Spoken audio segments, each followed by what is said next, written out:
నమస్తే, welcome back to మన channel బంగారు తల్లి. డి విటమిన్ అనేది కొవ్వులో కరిగే ఒక ముఖ్యమైన విటమిన్. దీన్నే సూర్యకాంతి విటమిన్ అని కూడా అంటారు. ఇలా ఎందుకంటారో తెలుసా? డి విటమిన్ ఎక్కువగా సూర్యరశ్మి ద్వారానే వస్తుంది. యాక్చువల్గా పూర్వకాలంలో అంటే పాత ఓల్డెన్ డేస్లో అయితే వాళ్ళు ఎక్కువ భాగం బయట వాతావరణంలో పెరిగేవాళ్ళు. వాళ్ళు మార్నింగ్ లేచిన దగ్గర నుంచి ఎక్కువ ఎండ నీడలో అలా ఉండడం వల్ల వాళ్ళ బాడీకి తగినంత సూర్యకాంతి రావడము, దానివల్ల రోగనిరోధక శక్తి పెరగడము, డి విటమిన్ సక్రమంగా ఉండడం ఇలా జరిగేది. కానీ ఇప్పుడున్న ఈ సిటీ కల్చర్లో అపార్ట్మెంట్లోకి సన్లైట్ అనేదే రాదు. కృత్రిమ లైట్లు వాడడము, మనం పట్టుమని 10 నిమిషాలు కూడా ఎండలో ఉండమండి.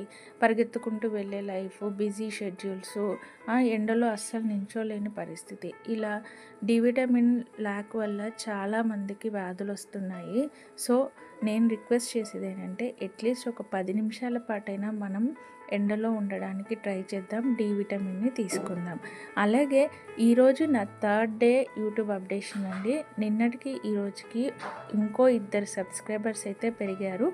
ఈరోజు నేను 2 వీడియోలు అప్లోడ్ చేశాను. సో ఒకదానికి 1000 వ్యూస్, ఇంకొక దానికి 300 వ్యూస్ వచ్చాయి. ఇలాగే సపోర్ట్ చేయండి. నా ఛానల్ అప్డేషన్ ఛాలెంజ్లో ఇంకా 97 వీడియోస్ ఉన్నాయి. ఈ లోపల నా ఛానల్ మానిటైజేషన్ అవ్వాలని మనస్ఫూర్తిగా కోరుకోండి. థ్యాంక్ యూ ఫర్ వాచింగ్ అండి. Thank you.